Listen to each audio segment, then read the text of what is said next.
Today, we're diving into a story about vengeance, a fire that starts with just one single betrayal, but then grows so hot that it doesn't just burn its target, it consumes the person who lit the match in the first place. Right from the jump, the story hits us with this chilling idea, framing revenge not as some kind of noble justice, but as a trap. It's this beautiful, glittering web that promises you satisfaction, but on the inside, it's just a hollow, dark core. You're going to want to keep that image in your head because we are about to see just how many lives get caught in it. You can almost think of this as a case study in poison.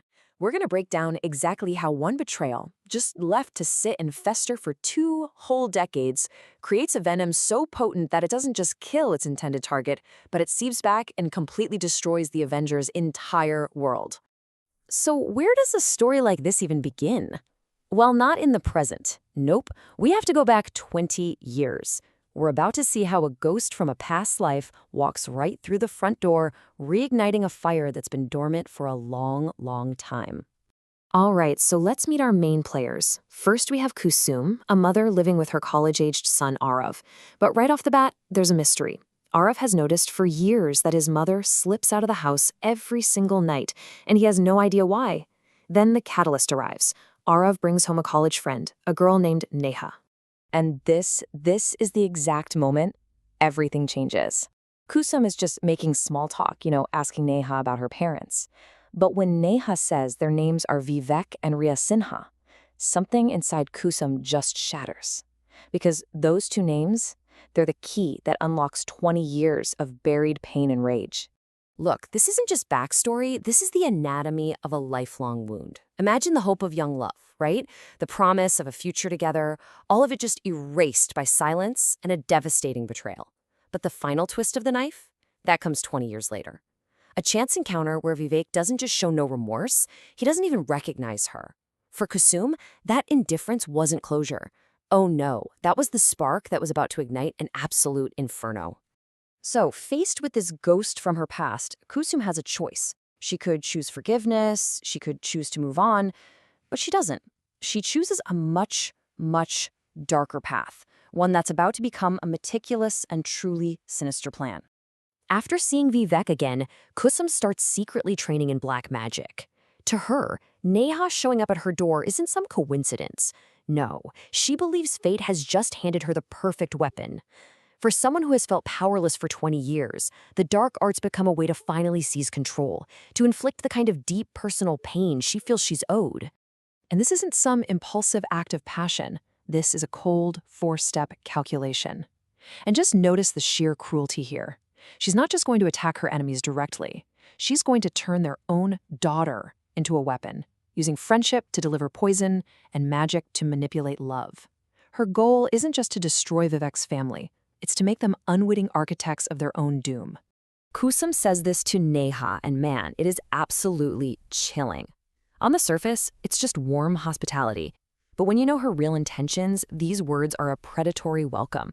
She isn't just inviting Neha into her home, she's inviting her into her web. And here's the scary part. Kusum's dark plan, it starts to work. It works exactly as she intended. But every action has an equal and opposite reaction, and the success of her magic brings with it some horrifying discoveries for the one person she truly loves. So just like Kusum planned, Riya's health starts to completely collapse, leaving doctors totally baffled. But as this mystery unfolds, another one deepens. Arav, he's more and more suspicious of his mother's nightly trips, so he searches her room. And what he finds? Well, it's undeniable. Physical proof of some truly sinister work. So Arav confronts his mother, and there's no denial. She doesn't even try. In fact, Kusum seems almost proud of what she's done. She lays out her entire 20-year-old grudge and this incredibly intricate plot of revenge. For Arav, you can just imagine. This is the moment his own mother transforms into a monster, right before his eyes. And just listen to the true cruelty of her plan. She actually confesses to Arav that she didn't just want Riya to suffer. She wanted to use that suffering as a tool to control Neha and Arav's relationship. It's not just about revenge on Vivek anymore. It's about complete, sadistic control over everyone involved. And then, inevitably, the magic finds its mark. Kusum claims her first life. Rhea dies from this mysterious illness, and with her death, this dark fantasy crosses the line into irreversible tragedy. The first piece of Vivek's world has now been shattered. This conversation right here is just devastating. Arav, totally heartbroken and horrified, begs his mother to stop. He thinks Rhea's death has to be enough, but look at her response. It's just cold, devoid of any emotion except for this unyielding purpose. Her vengeance isn't satisfied, it's just moving on to its next target. With Rhea gone, Kusum moves into the final phase of her plan.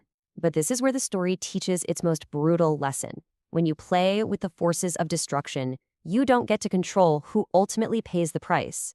Kusum seizes her opportunity. A devastated Neha, mourning her mother, seeks comfort, and she finds it in the home of her killer.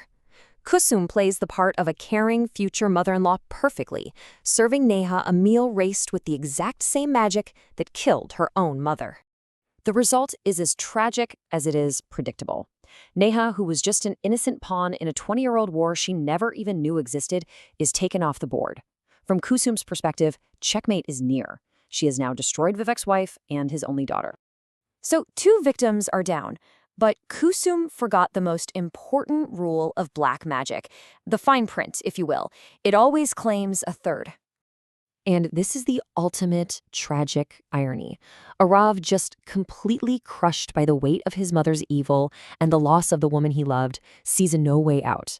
In her quest to destroy another family, Kusum ends up annihilating her own. Her revenge cost her the only person she had left in the world. Kusum finally remembers this warning, one given to her by her own teacher in the dark arts. But it's far, far too late. The destructive energy that she unleashed didn't just travel outward, it spiraled right back and consumed her own world completely.